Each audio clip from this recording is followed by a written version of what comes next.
दोस्तों, वीडियो शुरू करने से पहले मैं आप सबका धन्यवाद करना चाहता हूं और ख़ास तौर पर हमारे चैनल के मेंबर्स का। मैंने उनका नाम नीचे डिस्क्रिप्शन में मेंशन किया है। आप सभी को जो हमारी वीडियोस देखते हैं, दिल से शुक्रिया। अब हमारी कहानी की तरफ बढ़ते हैं। डर एक एहसास में आपका स्वागत है।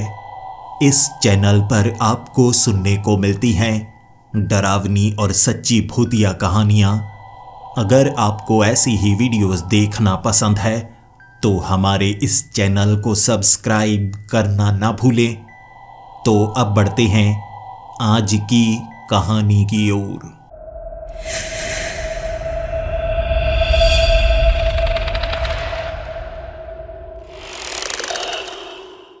हेलो दोस्तों, मेरा नाम मणिरत्नम है और मैं कर्नाटक का रहने वाला हूँ। और आज वो पहली रात है जब मैं इस काम की शुरुआत करने वाला हूँ। शहर से बाहर बंद पड़ी फैक्ट्री के गेट के सामने मैं खड़ा था और इंतज़ार कर रहा था कब ये गेट खुलेगा और मुझे अंदर जाने का मौका मिलेगा। अब से मैं यहीं पर रहा करूँगा, यहीं पर काम किया करूँगा। तनख्वाह मुझे अच्छी मिलेगी, लेकिन मैं दिन के वक्त फैक्ट्री से बाहर नहीं जा सकता। दिन के वक्त मुझे आराम करना होगा और रात के वक्त मुझे काम करना होगा। लेकिन जैसे मेरे हालात थे उससे ये बहुत ज़्यादा बेहतर है। वैसे मैं एक कार मैकेनिक हूँ, लेकिन मुझे अच्छा काम मिल नहीं पा रहा था। खर्च बढ़ चुके थे, जिस कारण बुरी आदतें और बुरे लोग मेरे करीब आने लगे थे।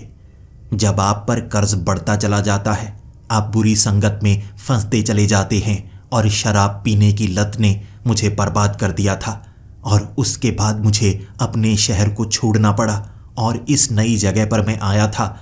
लेकिन यहाँ भी मेरे हालात बदल नहीं पा रहे थे। एक छोटे से मोटर गैरेज में मुझे काम मिला था और पिछले 6 महीने से मैं वहीं पर काम कर रहा था। लेकिन इससे तो घर का गुजारा तक हो नहीं पा रहा था। और जिस किराए के मकान पर मैं रह रहा था, 3 दिनों से वहां पर किराया ना देने के कारण उन्होंने मुझे बाहर निकाल दिया था। अब मेरे पास कोई घर नहीं था, रहने की जगह नहीं थी और मुझे काम से भी निकाल दिया गया। और मुझे लगने लगा मेरा घर बिक चुका है, किराए के मकान में मैं रह नहीं सकता। जमा पूंजी मेरे पास है नहीं, कुछ कपड़े हैं इस बैग में और मैं करूँगा तो क्या करूँगा? शायद मैं भूखा मर जाऊँगा। और तब उस रात मुझसे एक ऐसा आदमी मिलने के लिए आया था जो चाहता था कि मैं उसके लिए काम करूं। और मैंने बिना सोचे हामी भर दी। लेकिन उसने कहा, नियम कड़े हैं, तुम्हें उन नियमों का पालन करना होगा। हमें एक ऐसा मैकेनिक चाहिए जो बिल्कुल फौजियों की तरह हो, जैसा हम कहें वो वैसा करे, ज़्यादा सवाल ना पूछे। बताओ, तुम ऐसा करोगे? मैंने हामी भर दी बिना सोचे। लेकिन बाद में मुझे इसके फायदे पता चले। मैं कई लोगों से डरता था, छिप कर रहा करता था। लेकिन उस पुरानी फैक्ट्री में एक बड़ा गैरेज बना हुआ है और उस गैरेज में मैं अकेला काम करूंगा। और वहां पर आम गाड़ियां नहीं आएंगी, सिर्फ कंपनी वाली गाड़ियां आएंगी और मुझे उनकी रिपेयर करनी होगी। या मुझे कभी फोन आएगा तो वहां पर जाना होगा। वैसे मैं किसी से नहीं मिलूंगा। मेरे लिए रहने की जगह होगी, खाने का सामान मिलेगा, पहनने के लिए कपड़े मिलेंगे, सब कुछ मुझे वहां पर मिलेगा। मुझे और क्या चाहिए? दुनिया से दूर बस थोड़ा सा सुख मिल जाए। मुझे यहाँ किसी भी चीज़ की कमी हो, मुझे एक रजिस्टर में लिखना होगा, वो चीज़ यहाँ पर आ जाएगी। सारा सामान यहाँ पर होना चाहिए। कभी कमी हुई मुझे जल्द से जल्द लिख देना है। और काम सिर्फ रात के वक्त करना है। रात को 8 बजे अंधेरा हो जाता है तो मुझे अपने कमरे से बाहर निकलना है, गैरेज को खोलना है और इंतज़ार करना है कि कोई गाड़ी आती है या नहीं। आम गाड़ी यहाँ पर नहीं आएगी, सिर्फ खास गाड़ी ही आएगी। इसीलिए पहली रात मैं गैरेज में बैठा हुआ था। मैंने अपना कमरा देख लिया था। पास में एक बड़ा कमरा था जिसमें रसोई भी थी, बाथरूम भी एक तरफ बना हुआ और वहाँ हर तरह का सामान था। मैं बहुत खुश था। आखिरकार मेरे सपने पूरे होंगे। मैं इंतज़ार करता रहा और 12 बजे तक उस गैरेज में कोई गाड़ी नहीं आई। ये एक पुरानी फैक्ट्री थी। किसी ज़माने में यहाँ पर कोई ना कोई काम होता होगा, कुछ बनता होगा। लेकिन अब ये पूरी तरह से खंडहर सी हो चुकी थी। लेकिन एक बड़े हॉल को गैरेज में बदल दिया गया था। मुझे कंपनी के बारे में जानने का मौका नहीं मिला, क्योंकि उस आदमी ने कहा था ज़्यादा सवाल मत पूछना, तो मैंने सवाल पूछे ही नहीं। मुझे एडवांस में रुपए मिल चुके थे और इसी के साथ सब कुछ, खाना पीना, कपड़े, और वो भी बैठे बैठे। मुझे और क्या चाहिए था। और 12 बजे तक मैं एक कुर्सी पर बैठा उन सब टूल्स को गिन रहा था। मैं नहीं चाहता था एक भी टूल कम हो, ताकि मैं झगड़े को मोल ना लूं। 12 बजे हॉर्न की आवाज़ आई और जल्दी से जाकर मैंने गेट खोला। एक विंटेज गाड़ी थी। ये 1980 की गाड़ी लग रही। जैसे ही वो गाड़ी अंदर की तरफ आई, मैंने गेट बंद कर दिया। काली कांच की खिड़कियां थी, जिससे मैं अंदर देख नहीं पा रहा। लेकिन फिर काले सूट वाला वो आदमी बाहर निकला, जिसने मेरी तरफ देखा तक नहीं, बल्कि वो एक तरफ जाने लगा। वो फैक्ट्री के पीछे खंडहर को देखने के लिए जा रहा था और उसने मुझे बताया तक नहीं कि गाड़ी में क्या खराबी है, और मैं भी चुपचाप खुद ही देखना चाहता था।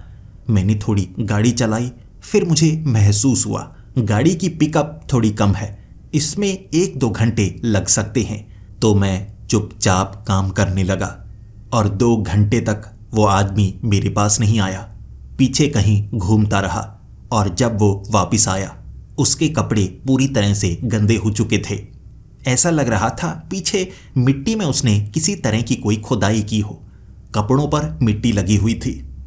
फिर मैंने उसको कहा, सर काम हो चुका है। उसने सिर्फ सर हिलाया, फिर वो गाड़ी में बैठा और गाड़ी लेकर वहां से निकल गया।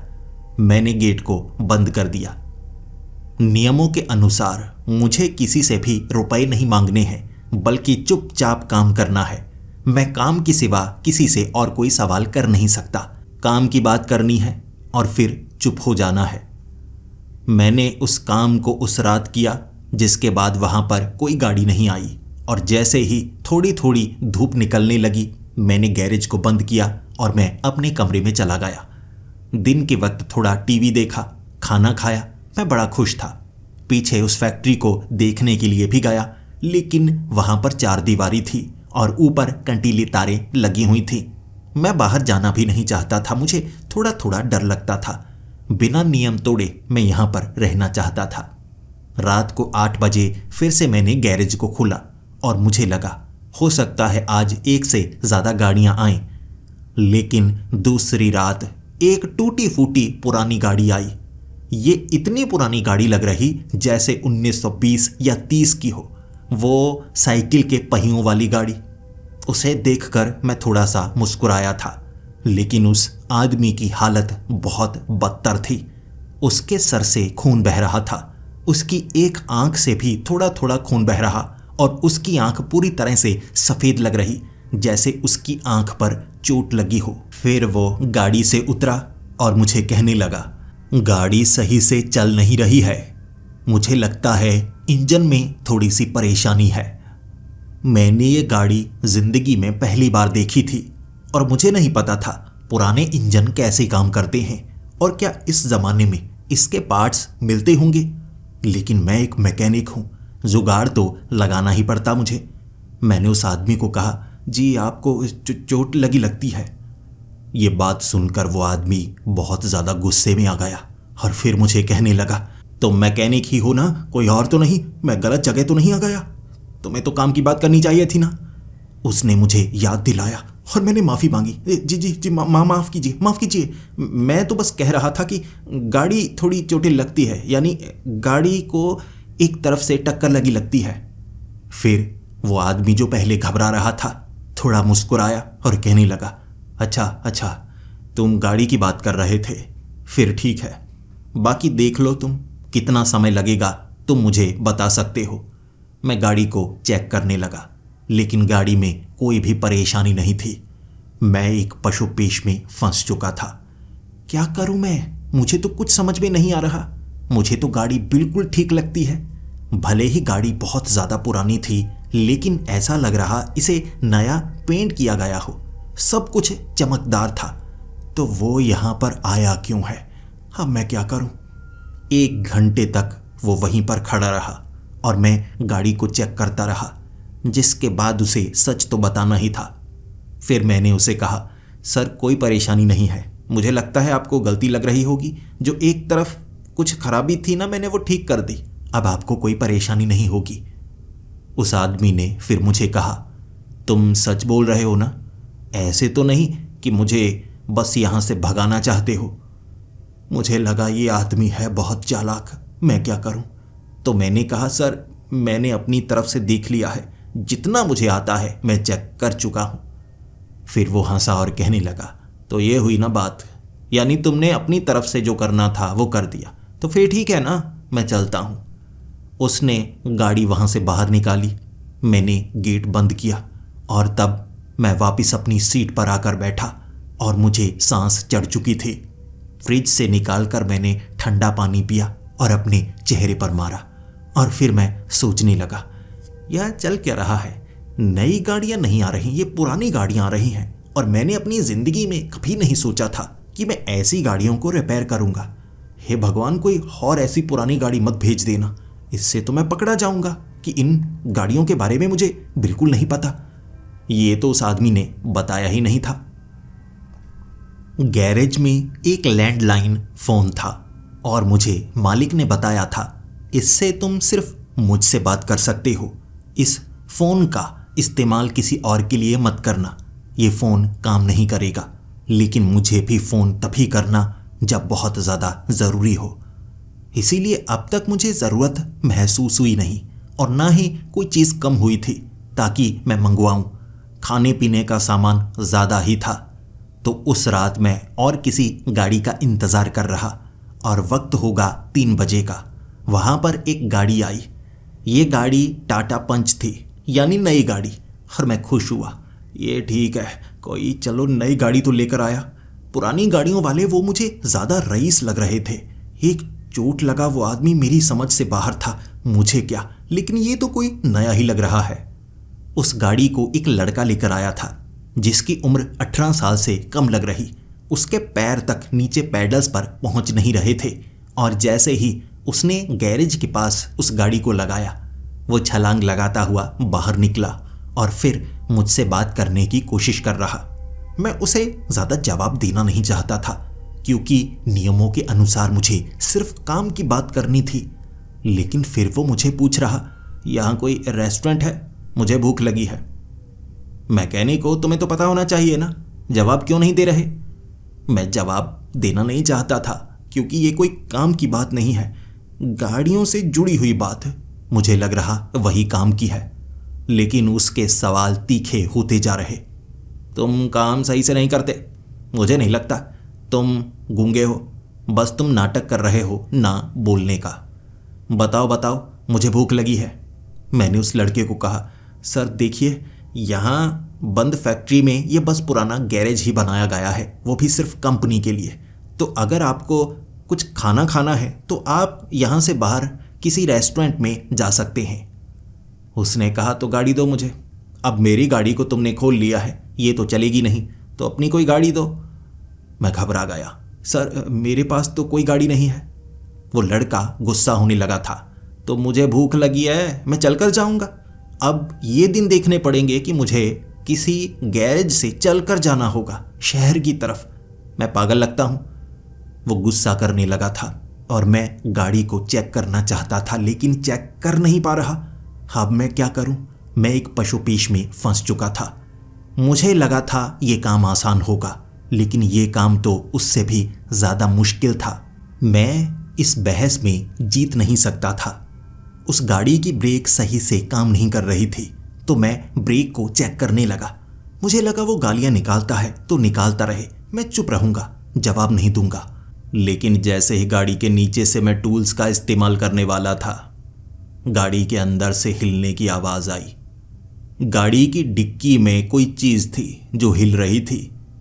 पहले मुझे लगा ये कुत्ता भी हो सकता है, लेकिन अगर कुत्ता होता तो वो भौंकता और उसे डिक्की में क्यों डाला गया है। जो भी चीज़ थी वो हिल रही और हर किसी के दिमाग में यही सवाल आएगा ना, कहीं किसी को किडनैप तो नहीं किया गया, क्योंकि कोई आवाज़ नहीं कर रहा या तो वो गूंगा हो सकता है या हो सकता है उसके मुंह को बांधा गया हो। मैं डिक्की को खोलना चाहता था। बार बार अंदर से आवाज आ रही और जैसे उस लड़के को इसका पता लग गया।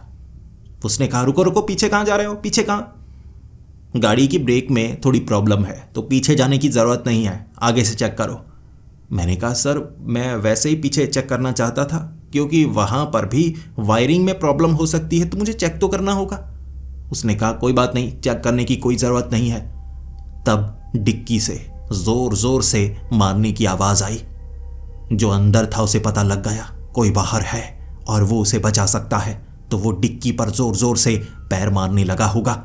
लेकिन फिर उस लड़के ने कहा, कोई बात नहीं, मैं बाद में करवा लूँगा, चाबी दो मुझे, चाबी दो, जल्दी करो। उसने मुझसे चाबी छीनी जबकि बोनट अभी भी खुला था आगे का। फिर उसने गाड़ी भगाना शुरू कर दी जबकि आगे तो नजर नहीं आ रहा। बोनट ऊपर की तरफ था। वो हड़बड़ी में था, घबराया हुआ था, लेकिन ब्रेक लगने के बाद बोनट नीचे की तरफ गिरा। फिर उसने गेट खोलने को इशारा किया। पहले मुझे लगा किसी की जान पर बनी होगी, मैं उसकी मदद करता हूं, लेकिन जिस मजबूरी में मैं था मैं किसी की मदद नहीं कर सकता था, बल्कि बड़ी मुसीबत में मैं फंस जाता। अगर मानो उसके अंदर उसने किसी लड़की को किडनैप किया है, मैं उस लड़की को बचाता तो वो कंपनी को बता देता। फिर अगर मैं पुलिस को भी बुलाता, वो फंसते भी, मेरी तो नौकरी चली जाती, मैं फिर से खाली हाथ रह जाता। नजरें झुकाकर मैंने उसे वहां से जाने दिया था। मैं गैरेज में आकर दोबारा बैठा हुआ और मैं इंतजार कर रहा था कब दिन हो और मैं इस गैरेज को बंद करूं। आज मैं थक गया था और आराम करना चाहता था, लेकिन मेरी नज़र ये जो पुरानी फैक्ट्री की चार दीवारी के बाहर वाले एक पेड़ पर पड़ी थी। मैं तो डर गया। पेड़ पर कोई चढ़ा हुआ था। ये होगा नारियल का पेड़ जो बहुत ऊंचा था, और उस नारियल के पेड़ के ऊपर कोई बैठा जिसका आकार थोड़ा छोटा था। 9-10 साल का ये बच्चा लग रहा, लेकिन पेड़ पर क्यों चढ़ा है और अंदर क्यों झांक रहा है? मैंने यहां से आवाज लगाई, कौन हो तुम? उसने कोई जवाब नहीं दिया, लेकिन कुछ देर बाद वो पेड़ से नीचे उतर गया। मैं सोचता रह गया, कौन हो सकता है? चलो भाड़ में जाए, मुझे क्या। कुछ देर में दिन हो चुका था। मैं गैरेज को बंद करके अपने कमरे में गया और सबसे पहले तो मैं सोया। भूख लगी थी, लेकिन थकान के कारण नींद जल्दी आ गई। दोपहर को उठा मैं, फिर मैंने खाना खाया और मैं सोच रहा था, दिन है, क्या मुझे बाहर जाना चाहिए? नियम कोई नहीं है कि मैं बाहर नहीं जा सकता। क्या मुझे बाहर घूमना चाहिए, देखना चाहिए? क्या करूं क्या करूं? चलो एक बार बाहर राउंड लगा कर आता हूं। जब मैं अंदर आया था उस समय अंधेरा था, यानी आसपास मुझे ज़्यादा नज़र नहीं आया कि ये पुरानी फैक्ट्री किस तरफ है। अब देखता हूं ये शहर का कौन सा इलाका है। जब मैं फैक्ट्री का गेट खोलकर बाहर गया था, मुझे आसपास घास नजर आ रही। कुछ पेड़ थे, लेकिन ज़्यादातर पेड़ों की कटाई हो चुकी थी। मैदानी इलाका सा बना हुआ, किसी रईस आदमी की फैक्ट्री रही होगी, क्योंकि आसपास ये कोई कमर्शियल एरिया नहीं है। पूरी की पूरी जगह खरीद रखी गई है। फिर चलते चलते उस रास्ते पर मैं काफ़ी ज़्यादा आगे गया था, जिसके बाद वहाँ पर मुझे एक गाड़ी मिली। जब उस गाड़ी से आदमी मुझे देखकर बाहर निकला, ये तो मालिक था। मुझे वो देखते ही कहने लगा, क्या हुआ, आज घूमने का मन कर रहा था, किस तरफ जा रहे हो? मैंने कहा, सर वैसे ही, मैं बस आसपास का इलाका देखना चाहता था, जा नहीं रहा था।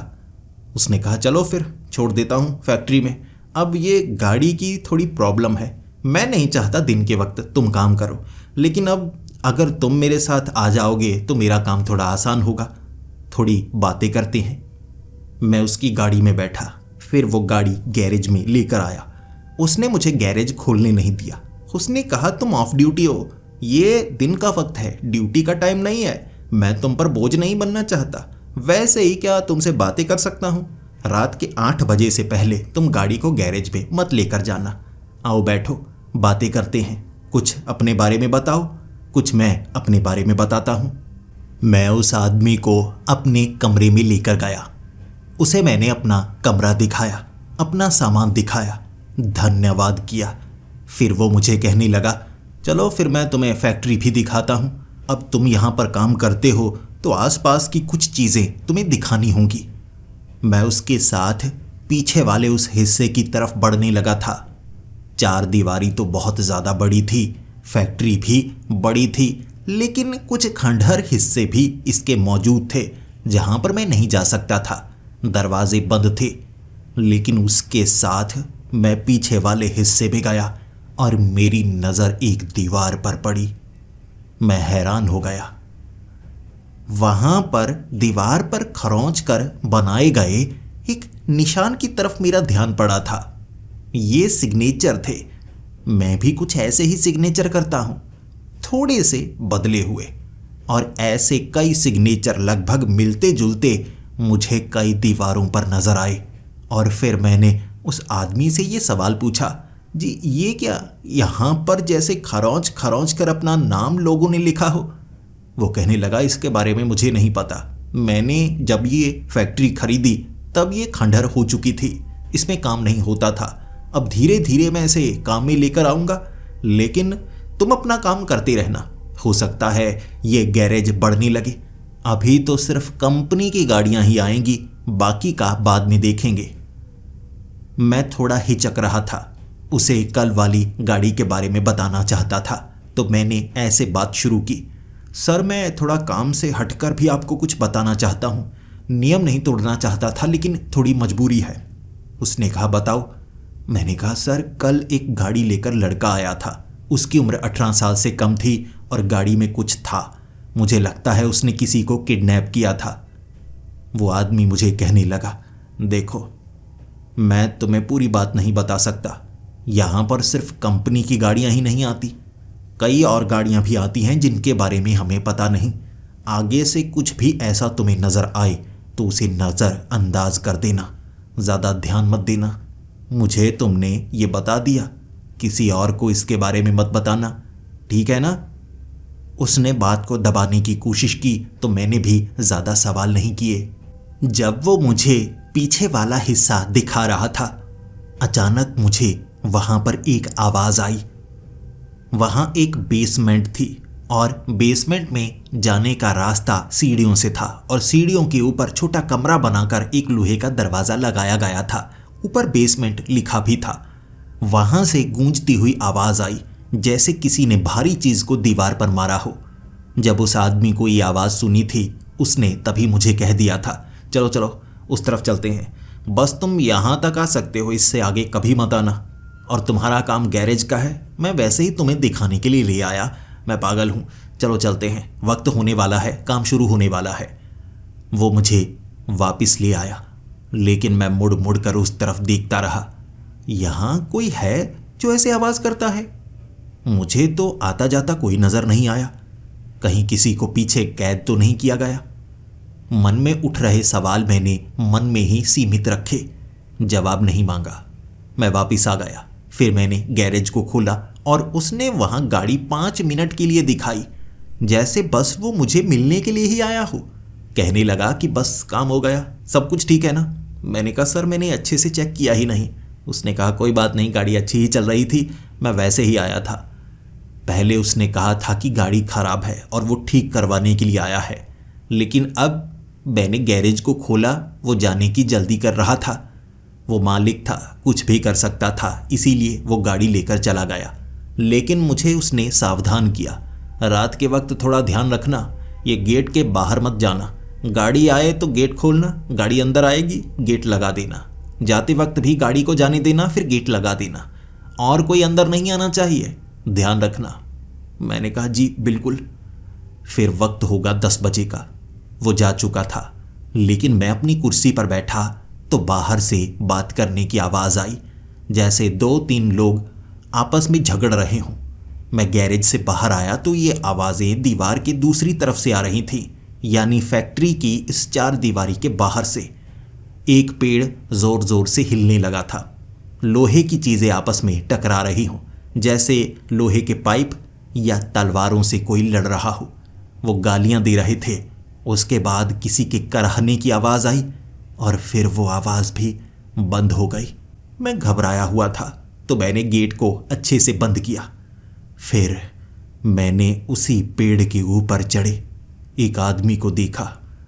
ये वैसा ही आदमी लग रहा जैसा मैंने पहले भी इस पेड़ पर चढ़े हुए देखा था, लेकिन तब मुझे लगा था कि ये कोई छोटा बच्चा है, लेकिन ये छोटे कद का आदमी था। मैंने खुद चढ़ते हुए देखा। काले रंग के कपड़े पहने थे, देखने में कोई मैकेनिक ही लग रहा। उसके शरीर पर बहुत ज़्यादा कालिख या तेल लगा हुआ, लेकिन चमकदार सफ़ेद आंखें, और पेड़ के ऊपर चढ़कर वो अंदर की तरफ घूरने लगा। मैं उससे नज़रें मिलाना नहीं चाहता था क्योंकि उसके लिए अंदर आना असंभव था। कंटीली तारें लगी हुई, लेकिन डर इसी चीज़ का था, बाहर झगड़ा हुआ है। उन्होंने किसी को मार तो नहीं दिया, या इसने बाकी लोगों को तो नहीं मार दिया। ये जो काले काले निशान कपड़ों पर लगे हैं, क्या ये किसी तेल के निशान हैं या खून के निशान हैं?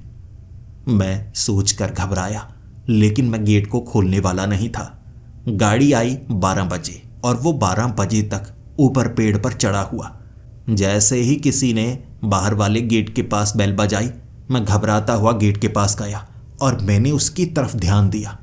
वो जो आदमी था ना, पेड़ से इतनी जल्दी नीचे उतरा था जैसे उसे पता हो कि गाड़ी अंदर आने वाली है। फिर वो शायद अंदर घुसने की कोशिश करेगा। मैंने गेट को खोला, मैं इधर उधर देख रहा था कि कोई अंदर ना आ जाए। गाड़ी तो अंदर आई, लेकिन फिर मैंने गेट बंद कर दिया। वो आदमी गेट के आसपास दिखा तक नहीं। जब मैंने अंदर से गेट बंद किया, वो दोबारा पेड़ पर चढ़ चुका था और इस बार मुस्कुराने लगा था। लेकिन ये गाड़ी लेकर आदमी आया है, जब तक ये नहीं जाता मैं उससे बात नहीं करूंगा और चुपचाप पूछूंगा क्या परेशानी है। वो आदमी गाड़ी से बाहर निकला। ये एक बुजुर्ग आदमी था जिसकी उम्र 80 साल की करीब होगी। मुझे देखकर मुस्कुरा रहा था और बार बार मुझे ऊपर से नीचे तक ऐसे देख रहा जैसे मुझे वो पहचानता हो। फिर कहने लगा, कैसा चल रहा है काम? अच्छा चल रहा है ना? तो देखो ज़रा गाड़ी को, मैं तब तक आसपास थोड़ा घूम लेता हूँ। ये गाड़ी झटके मार रही है, बहुत ज़्यादा झटके मार रही है, अच्छे से चल नहीं रही। मैंने कहा, जी सर मैं अभी चेक करता हूँ, आप बैठिए, अब यहाँ कोई ख़ास जगह नहीं है। उसने कहा, कोई बात नहीं, मैं पहले भी यहाँ पर आ चुका हूँ, मुझे पता है इसके बारे में, तुम काम करो, बाकी खुद का मैं खुद देख लूँगा। मैं गाड़ी को चेक करने लगा और वो उस फैक्ट्री के पीछे की तरफ जाने लगा। मैंने गाड़ी को अच्छी तरह से देखा। गाड़ी में कोई प्रॉब्लम नहीं थी। गाड़ी का पेट्रोल खत्म हो चुका था, इसीलिए गाड़ी झटके मार रही और वो यहाँ तक आ गया। लेकिन गाड़ी मुझे नहीं लगता ज़्यादा दूर जा पाएगी, तो पेट्रोल तो लाना पड़ेगा। फिर उस आदमी को मैं पीछे ढूंढने लगा, लेकिन वो आदमी पता नहीं कहाँ गया। मैं वो बेसमेंट वाले कमरे के पास गया और उसके पीछे से बहुत ज़ोरदार 2-3 बार आवाज़ आई थी, ज़ोरदार आवाज़। और फिर घबराते हुए मैंने ये सवाल पूछा, क्या सर आप हैं? सर क्या आप हैं वहाँ पर? कोई जवाब नहीं मिला। फिर धमाके की आवाज़ ऐसे आई, धम धम। मैंने कहा, कौन कर रहा है आवाज़? और फिर जवाब मिला, धम, जैसे कोई आवाज़ के ज़रिए मुझसे बात कर रहा हो। मैंने पूछा, क्या तुम मुझे सुन सकते हो? 2 बार आवाज़ करो, धम धम। यानी कोई है जो मुझसे बात करना चाहता है। तभी मेरे कंधे पर किसी ने हाथ रखा और फिर वो आदमी कहने लगा, चलो चलो यहाँ से चलो, ये जगह सुरक्षित नहीं है, तुम्हें बताया नहीं गया, इतनी पीछे नहीं आते। मैंने वहीं पर तुम्हें देख लिया था, फिर मैं तुम्हारे पीछे आने लगा, लेकिन मेरी उम्र कम है, मैं ज़ोर से चीख नहीं सकता। धीरे धीरे चलकर तुम्हारे करीब आ रहा, लेकिन तुम बहुत आगे निकल आए। यहाँ पर मत आया करो। ये फैक्ट्री के पीछे वाले जो हिस्से में बनी हुई छोटी मोटी इमारतें, घर जो भी हैं, यहाँ कभी मत आना। चलो चलो, खतरा बहुत है यहाँ। अब अगर मैं उससे पूछना चाहता तो मुझे नियम तोड़ने पड़ते। तो एक बार मैंने सवाल पूछा, सर आप इस जगह पर पहले भी आए हैं, तो आपको इसके बारे में पूरी तरह से पता होगा। उसने कहा, सवाल नहीं, तुम्हें सिर्फ काम के बारे में सवाल पूछने हैं ना, मैं तो कुछ भी बोल सकता हूँ, लेकिन तुम अपनी मर्जी से कुछ नहीं पूछ सकते। गाड़ी के बारे में बताओ क्या हुआ। मैंने कहा, सर उसका पेट्रोल खत्म है, अब उसमें पेट्रोल भरना पड़ेगा और गाड़ी में मुझे नहीं लगता कि पेट्रोल है। उसने कहा तो पेट्रोल लाना पड़ेगा। तो कैसे करें? मैंने कहा सर मैं चल कर लेकर आता हूँ, आप बैठिए, मैं देखूंगा किसी से लिफ्ट मांग लूँगा। मालिक को कहना होगा कोई बाइक वगैरह कुछ हो, क्योंकि ऐसी कंडीशन में हम पेट्रोल भी रखेंगे तो ज़्यादा अच्छा रहेगा। वो आदमी घबराया और कहने लगा नहीं नहीं नहीं, तुम नहीं जाओगे, मैं खुद देख लूँगा। मैंने कहा सर आपसे चला नहीं जाएगा, आप परेशान क्यों होते हैं, मैं चला जाऊँगा, आप आराम कीजिए, कमरा है वहाँ पर, एसी लगा है, सब कुछ लगा है, आराम कीजिए, खाने पीने की चीज़ वहाँ पर पड़ी है। उसने कहा नहीं नहीं, तुम बाहर नहीं जा सकते, मैं खुद ब खुद गाड़ी के बारे में देखूंगा, नियम मुझे भी पता है। उस आदमी ने बहुत ज़्यादा जिद की। फिर वो बाहर चला गया और गाड़ी उसने अंदर ही छोड़ी हुई। मैं सोचता रह गया, क्यों, आखिर वो क्यों नहीं चाहता था कि मैं यहां से जाऊं। इतने दिनों में मुझे बहुत ज़्यादा गड़बड़ महसूस होने लगी थी और एक बार मैं ये भी देखना चाहता था वो आदमी जो पेड़ पर चढ़ा है घूरे जा रहा है, आखिर वो चाहता क्या है। तो दीवार के पास आकर मैंने गुस्से में कहा क्या चाहिए तुम्हें, यहां क्या कर रहे हो। उसने मुस्कुराते हुए मेरी तरफ उंगली की, बोला कुछ नहीं, मेरी तरफ उंगली, और फिर उसका शरीर पसीने से भीगने लगा। मैंने महसूस किया उसे सिर्फ पसीना ही नहीं आ रहा था, खून के आंसू, खून सर से टपकने लगा। वो खून से नहाने लगा, हंसे जा रहा, शरीर से खून बहे जा रहा, उसकी नसें फटने लगी थी। फिर वो ऐसे ही पेड़ से नीचे गिरा। मैं तो देखता रह गया। फिर मैं जल्दी से गेट खोलकर बाहर की तरफ गया, देखना चाहता था आखिर उसे क्या हुआ, उसे कोई दौरा तो नहीं पड़ा। लेकिन उस पेड़ के नीचे कोई नहीं था, ना कोई खून का धब्बा, ना कुछ और फिर मुझे वो बात याद आई कि रात के वक्त बाहर नहीं जाना है। मैं जल्दी से भागता हुआ गेट खोलकर गैरेज के अंदर आ चुका था। मेरी सांस चढ़ चुकी थी, लेकिन मुझे डर इस चीज का था, मैंने अपनी आंखों से देखा उसे नीचे गिरते हुए। कोई इतनी ऊंचाई से नीचे गिरे तो उठकर भाग तो सकता नहीं, और उसके शरीर से खून बह रहा था, ये तो साफ था, नीचे खून था ही नहीं। मेरी नजर जैसे ही उस पेड़ पर पड़ी, वो उस पेड़ पर बैठा हुआ बिल्कुल ऊपर हंसने लगा था, जोर जोर से हंसने लगा था, और फिर मेरी तरफ उंगली की उसने, जिसके बाद उसने अपने हाथ से अपनी दूसरी बाजू को धड़ से अलग कर दिया, खींचा उसने और घुमाकर मेरी तरफ मारी। उसकी बाजू से खून टपक रहा था और मेरे सामने आकर उसकी बाजू गिरी थी। मेरी सांस ऊपर की ऊपर, नीचे की नीचे रह गई। गैरेज से भागा मैं अपने कमरे की तरफ। मैंने दरवाज़ा लगाया और खिड़की से बाहर झांकने लगा। उसकी बाजू वहीं पर पड़ी और वो पेड़ पर मौजूद नहीं था। मैं डरा हुआ, खौफजदा था। उस रात कोई गाड़ी भी नहीं आई और मैं रात भर अपने कमरे के अंदर से बाहर झांकता रहा। और जैसे ही दिन का वक्त हुआ, बाहर निकलने की हिम्मत की मैंने। पहले तो वो बाजू नजर आ रही थी, लेकिन मेरा ध्यान उस आदमी पर ज़्यादा था। बाद में उसकी बाजू भी गायब हो गई। गैरेज के सामने पड़ी थी और अंदर कोई आया नहीं, तो बाजू गई तो कहाँ गई, कहीं कोई उठाकर तो नहीं ले गया। ये सोचकर मैं डरने लगा। लेकिन अब दिन था तो मैंने दोबारा अंदर आकर खाना खाया और मैं रात होने तक बाहर नहीं निकला।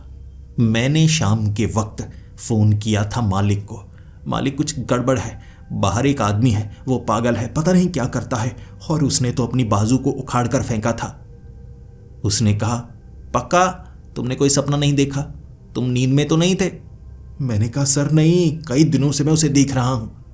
उसने कहा तुम पक्का सोते हो, तुम्हें कहा है काम पर नहीं सोना है, दिन के वक्त सोया करो। मैंने कहा नहीं सर सच में। उसने कहा तो बाजू वहां पर मौजूद है, क्या तुम बाजू को देख सकते हो जो उसने उठाकर मारी है। मैंने कहा सर मैंने आपको बताया बाजू मौजूद नहीं है। उसने कहा तो वो सपना होगा, तुम्हें सपने में और असलियत में पता होना चाहिए, लगता है तुम्हें सच और झूठ का ज़्यादा पता नहीं लगता। ये कहकर उसने फ़ोन काट दिया और मैं घबराया हुआ, ये क्या, मालिक मेरी बात क्यों नहीं सुन रहे, अब मैं क्या करूं। रात होने वाली थी और जैसे ही रात हुई मुझे गैरेज को खोलना था, यही मेरा काम था, लेकिन मुझे निडर तो बनना ही पड़ेगा, ऐसे मैं काम नहीं कर सकता। और अब मुझे लगता है वो जो आदमी था ना, वो जिंदा था ही नहीं, वो कोई भूत या प्रेत था जो मुझे डराना चाहता था। और अब मुझे किसी भूत प्रेत से डरना नहीं है, बल्कि मुकाबला करना है। और वैसे भी ये काम कुछ अलग है।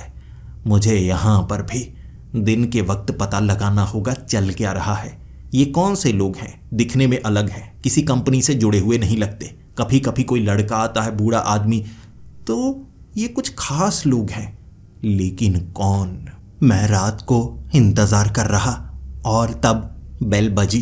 गेट के बाहर कोई था। जब मैंने गेट खोला, बड़ी अजीबोगरीब गाड़ी थी। उसकी खिड़कियां पूरी तरह से काली थी।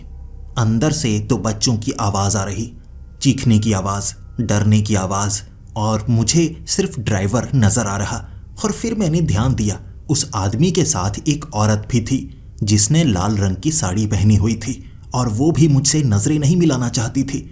फिर वो आदमी बाहर निकला और कहने लगा, ये गाड़ी को ज़्यादा रिपेयर की ज़रूरत नहीं है, तुम बाहर से देखकर बता सकते हो बिना छुए कि गाड़ी में क्या प्रॉब्लम है। वो डर रहा था, वो कांप रहा था, और मैं ये जानना चाहता था आखिर वो यहाँ पर आया क्यों है, क्योंकि उसकी बातों से लग रहा गाड़ी में कोई खराबी नहीं है। और बच्चों के डरने की आवाज़ जिन्हें मैं देख तक नहीं सकता था, और वो भी डर रहा था। फिर वो गाड़ी के अंदर बैठ गया। मैं चारों तरफ गाड़ी के घूमता गया, देखता गया, आखिर क्या चीज़ है ये।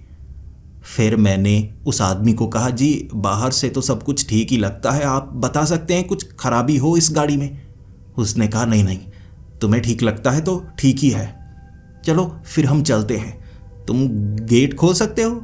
मैंने कहा, जी बिल्कुल मैं गेट खोल सकता हूँ। फिर मैंने पीछे जाकर गेट खोला, वो गाड़ी लेकर चला गया।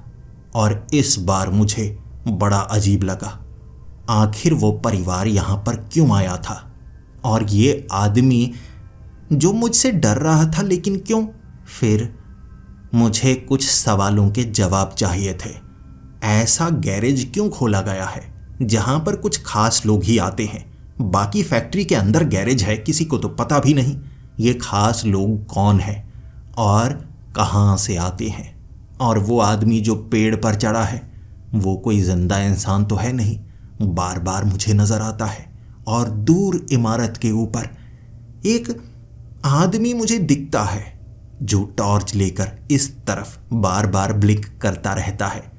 पहले मुझे लगा था कोई लाइट खराब होगी, लेकिन आज मुझे महसूस हुआ कोई टॉर्च की रोशनी बार बार मारता है। अब दिन होने के बाद मैंने सबसे पहले इस पूरी की पूरी फैक्ट्री को खंगालने में समझदारी समझी, क्योंकि मुझे नहीं लगता ज़्यादा समय में यहाँ पर काम कर पाऊँगा। अगर ये भूत प्रेत का चक्कर है, मैं किसी बड़ी मुसीबत में हूँ। इससे पहले कि कुछ गलत हो, शायद मुझे काम छोड़ देना चाहिए। ऐसे काम से ज़्यादा अच्छा जिंदगी है। अगर मैं जिंदा ही नहीं रहा तो काम का क्या करूँगा? ये सोचकर मैं पीछे की तरफ जा रहा, और मैंने वो बेसमेंट में जाने के उस रास्ते के पास बने कमरे के अंदर से आ रही आवाज़ों को इग्नोर कर दिया। फिर मैं उससे आगे बढ़ा। जो अंदर था मेरे पैरों की आवाज़ सुनकर दीवार पर ज़ोर ज़ोर से मारने लगता। मुझसे बात करना चाहता था, वो भी सिर्फ इस तरह आवाज़ों से। वो मेरी आवाज़ सुन सकता था, लेकिन मुझे सिर्फ मारने की आवाज़ सुनती। मैं वहाँ से आगे निकला और मुझे वहाँ खंडहर घर दिखे। वो घर जो जले हुए थे, कुछ घर जो टूटे हुए थे। ये क्वार्टर्स थे, फैक्ट्री में काम करने वाले लोग यहाँ पर रहते होंगे। झाड़ियाँ उगी हुई थी, घास बहुत ज़्यादा थी, और एक घर के अंदर से टीवी चलने की आवाज़ आ रही। ऐसा लगा कोई वहाँ रहता है। तो मैंने सोचा मैं उससे बात करूं। नियम तो नहीं टूटेगा, क्योंकि शुरू में जो मुझे नियम बताए गए थे उनके अनुसार तो पीछे जाने की कोई बात नहीं हुई थी। बाद में उस आदमी ने बताया था, लेकिन यहाँ कौन से कैमरे लगे हैं? चुपचाप पीछे जाऊंगा, फिर मैं पता करूंगा। आज सच का सच और झूठ का झूठ करना ही होगा। चुपचाप उस घर की खिड़की के पास गया। मैंने अंदर झांका। अंदर गंदगी थी, मिट्टी थी, हर जगह घास, मिट्टी, पत्तियां, लेकिन आवाज अंदर से ही आ रही। एक तरफ से मैंने दरवाजा खोला और जैसे ही दरवाजा खुला टीवी बंद, पूरी तरह से सन्नाटा। और फिर चलकर मैंने दाएं बाएं झांका, वहां कोई टीवी नहीं था। लेकिन पहले तो टीवी की आवाज आ रही थी, अब ये आवाज आना पूरी तरह से बंद हो गई। फिर मुझे थोड़ा थोड़ा डर लगने लगा, क्योंकि वो जो घर था बाहर से जला हुआ लग रहा था, अंदर से जला हुआ तो नहीं था, लेकिन बड़ी अजीबोगरीब चीजें पड़ी थी वहां पर। नींबू, मिर्ची, नारियल, काले जादू की चीजें, कुछ गुड़ियां और बाल किसी बूढ़ी औरत के बहुत ज्यादा बिखरे हुए। मुझे लगा ये जगह ही भूतिया है, निकलो यहां से। मैं उस घर से बाहर गया, फिर उन घरों से भी थोड़ा आगे निकला। वहां एक खादान थी, नीचे जाने का रास्ता और बाहर पड़ा हुआ बहुत ज्यादा कोयला।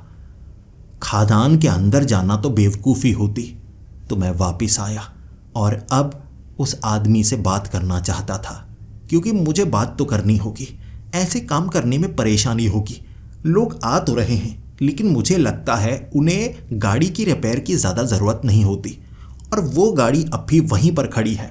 वो आदमी जो पेट्रोल लेने के लिए गया था, वो बूढ़ा अब तक नहीं आया गाड़ी लेने के लिए। जब मैं उन घरों से आगे निकल रहा, मुझे अब उन घरों के अंदर से आवाजें भी सुनाई दे रही थी और साफ साफ शब्द थे। रात के वक्त आना, सच जानना चाहते हो तो रात के वक्त आना। वो आवाजें मेरे कान के पर्दे फाड़ने वाली थी, क्योंकि वो आवाजें ऐसे गूंज रही कि मेरा सर फटने को आ गया और मैं भागा। जैसे ही वो बेसमेंट वाले कमरे के मैं पास था, बड़ी जोरदार आवाजें, जोर जोर से वो आवाजें आती जा रही और मैं वहां से भी भाग निकला। जब मैं अपने कमरे में पहुंचा था, सोच में पड़ा हुआ था मैं, अब क्या करूं, यहां तो पक्का भूत प्रेत है। लेकिन वो सब ये कह रहे थे रात के वक्त आना, डरा नहीं रहे थे, बल्कि सच जानना चाहते हो तो रात के वक्त आना। कोई पागल ही होगा जो उस जगह जाएगा जहां आपको पक्का है कि भूत प्रेत हैं। मैं वो पागल था। मैं सच जानना चाहता था कि यहां पर काम किया जा सकता है या नहीं। मैं जान जोखिम में डालकर वो बेसमेंट वाले कमरे के पास से गुजर रहा तो बड़ी जोरदार आवाज आने लगी और इस बार शब्द सुनाई दे रहे थे, मध्यम मध्यम से वो शब्द। बात करो मुझसे, मेरी आवाज तुम्हें सुनाई दे रही है, धम धम। इस बार तो शब्द, लेकिन मैं वहां से आगे निकला। मैं उससे बात नहीं करना चाहता था। जिसे कैद किया गया है उससे बात करना बेवकूफ़ी होगा। लेकिन आगे वाले घरों में, मैंने घरों से बाहर निकले वो लोग देखे। सोच में पड़ा हुआ मैं, वो जिंदा हैं या मुर्दा हैं। उनमें से एक ऐसा आदमी जो मुझे भरोसेमंद लगा, मुझे नहीं पता क्यों, लेकिन उसे देखते ही मुझे लगा कुछ तो है जो मुझे उसकी तरफ खींच रहा है, एक अपनापन। और वो मेरे पास आया और फिर कहने लगा, आखिरकार तुम यहां आ ही गए, बड़ी जल्दी आए। तुम सच जानना चाहते हो यहां क्या चल रहा है, तुम्हें ये नौकरी क्यों मिली और पीछे तुम्हें क्यों नहीं आने दिया जाता? वो गाड़ी वाले लोग कौन हैं और बाहर क्या है जो तुम्हें घूरता रहता है? मैंने कहा, हाँ मैं सच जानना चाहता हूं, लेकिन मुझे नुकसान मत पहुंचाना। जब मैंने ये कहा, कुछ लोग हंसे और उस आदमी ने भी कहा, मैं तुम्हें नुकसान नहीं पहुंचा सकता, यहां कोई तुम्हें नुकसान नहीं पहुंचाएगा, डरना छोड़ दो। फिर उसने कहा, डरना मत, जो मैं बताने वाला हूं, डरना छोड़ दो। हम सब मरे हुए हैं, हम में से कोई जिंदा नहीं है। इन घरों में हम रहते हैं प्रेत आत्माएं बनकर, भूत बनकर, लेकिन हम रात को नजर आएंगे तुम्हें। हर कोई एक दूसरे को रात के वक्त ही देख सकता है, ये खासियत होती है प्रेतों की। अब तुम यहां आ ही गए हो, तुम मिलना चाहते हो सबसे? मैंने कहा, नहीं, तुम झूठ बोल रहे हो, उसे पहले से पता था कि मैं ये सवाल करूंगा, इसीलिए उसने जेब में चाकू रखा हुआ चाकू निकाला और फिर कहने लगा। तुम्हें भरोसा दिलाने के लिए उसने अपने उस चाकू से अपने बाजू को काटा मेरी आंखों के सामने और फिर कहने लगा, इसमें कोई दर्द नहीं होता, ये देखो। उसने अपनी बाजू को दोबारा लगाया, उसका हाथ फिर से काम करने लगा और उसने कहा, मरने के बाद दर्द हमेशा के लिए खत्म हो जाता है। ये मेरा शरीर है जिसे मैं काट सकता हूँ, तोड़ सकता हूँ, फिर दोबारा जोड़ सकता हूँ, क्योंकि ये शरीर है ही नहीं, ये एक भ्रम है जो आत्मा के साथ होता है। जब हम जिंदा होते हैं तो ठोस शरीर होता है, लेकिन मरने के बाद भ्रम शरीर होता है। ये देखने के बाद हालत बहुत पतली हो गई। मैं भागा वहाँ से, बहुत ज़ोर से भागा। 2-3 बार तो मैं गिरा भी था, लेकिन किसी तरह से बचता बचाता वो बेसमेंट के पास से गुजर रहा और फिर वहाँ से हंसने की आवाज़ आ रही। वो जो भी था अब ज़ोर ज़ोर से मार नहीं रहा था, बल्कि साफ साफ बोल रहा, सच जान गए हो तुम? तो दरवाज़ा खोल दो, मुझे बाहर आने दो। कब से मैं अंदर बंद हूँ, मुझे बाहर आने दो। उसकी बातों से ये साफ था वो भी कोई जिंदा इंसान नहीं है, भूत है, और कोई ऐसा जिसे कैद किया गया है। कैदी को बिना सोचे समझे आज़ाद नहीं करना चाहिए। किसी को कैद करने के पीछे एक कारण होता है। जब मैं वहाँ से भाग रहा, उसकी एक बात ने मुझे डरा दिया। वो ज़ोर से बोल रहा और जब उससे दूर जाना चाहता था उसने कहा, तुम अपना सच नहीं जानना चाहते क्या? बाकियों का सच जान गए, तुम यहाँ क्यों हो ये नहीं जानना चाहते, और तुम यहाँ से भाग नहीं सकते, क्या ये सच तुम जानना नहीं चाहते? मेरे पैर जो बड़ी तेजी से चल रहे, मैंने खुद को संभाला, रोका और मैंने कहा, मैं नहीं जानना चाहता, मैं चला जाऊंगा यहाँ से, मैं हमेशा के लिए तुम सबसे दूर हो जाऊंगा। मैं यहाँ रुकना नहीं चाहता, मैं पागल हूँ जो यहाँ पर आया, लेकिन मैं आखिरकार बच गया। तब उसने कहा, नहीं बचे, तुम नहीं बचे, तुम भी जिंदा नहीं हो, तुम भी मर चुके हो और तुम यहाँ से जा नहीं सकते। तुम जितना भी भागोगे यहाँ से तुम दूर नहीं जा सकते, मुझे आज़ाद कर दो।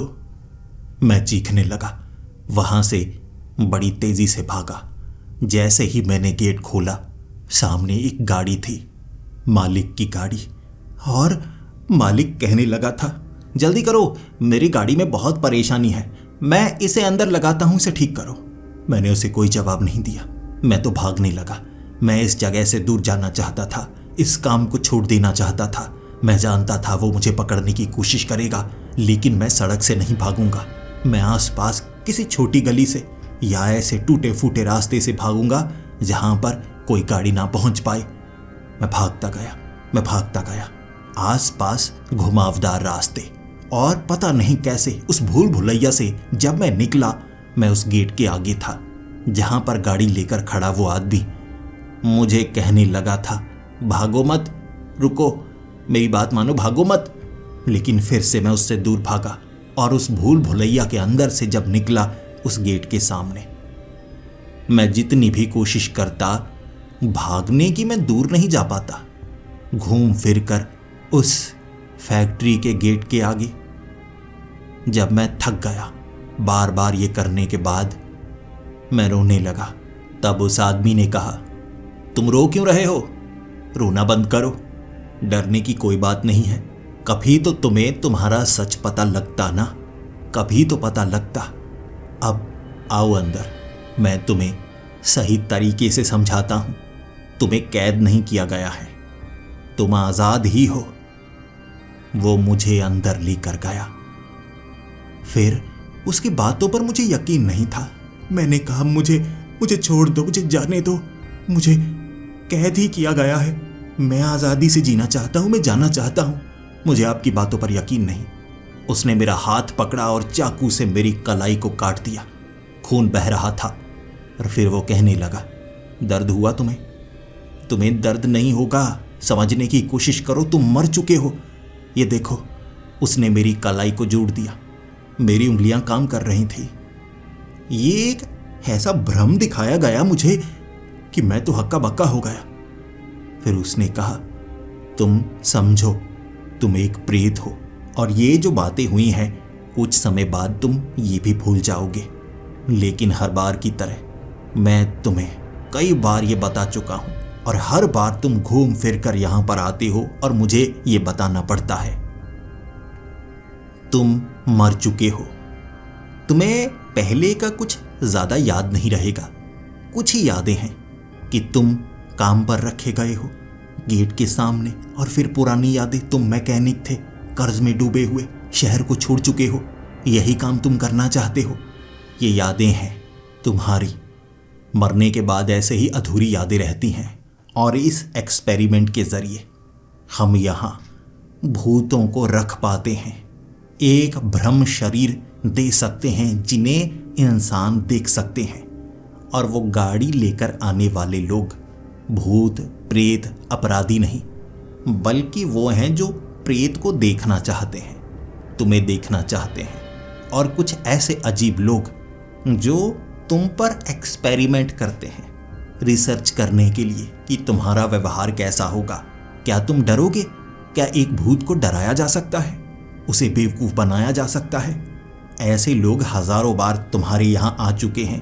तुम कभी गाड़ी ठीक नहीं करते।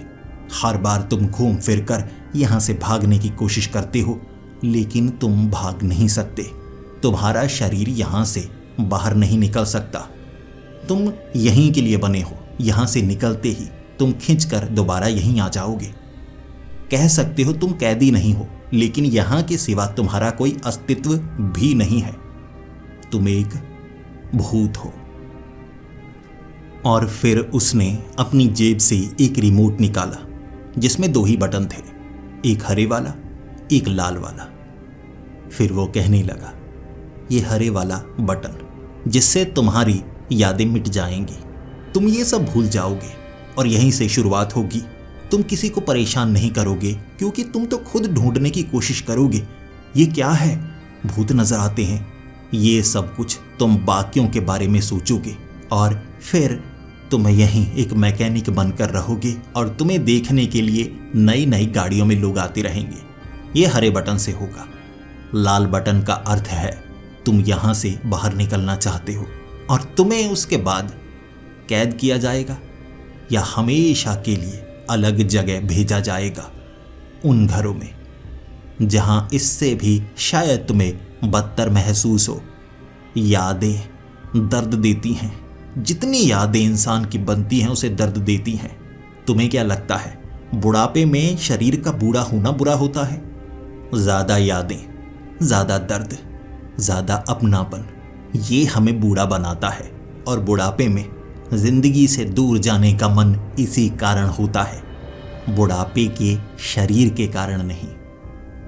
मैंने उस हरे बटन को दबाया था, तब मेरी आंखें अपने आप अलग अलग रंग महसूस करने लगीं और मैं इस गेट के सामने, मैंने आपको शायद बताया नहीं, मुझे यहाँ पर नया काम मिला है, एक मैकेनिक का। और मैं इस गेट को खोलकर अंदर उस गैरेज को खोलूँगा जहाँ पर मैं काम करूँगा, एक खास कंपनी के लिए। मुझे बहुत कठिनाइयों का सामना करना पड़ रहा है। शुरू से बताऊँ तो मैं एक मैकेनिक था जो कर्ज में डूबा गलत आदतों से, लेकिन आखिरकार सबसे बचता हुआ। मुझे यहाँ रहने को मिलेगा, मुझे यहाँ खाने को मिलेगा, इससे ज़्यादा अच्छा मैं क्या चाहूँगा। पहली रात है ये मेरी यहाँ पर, पहली ही है ना।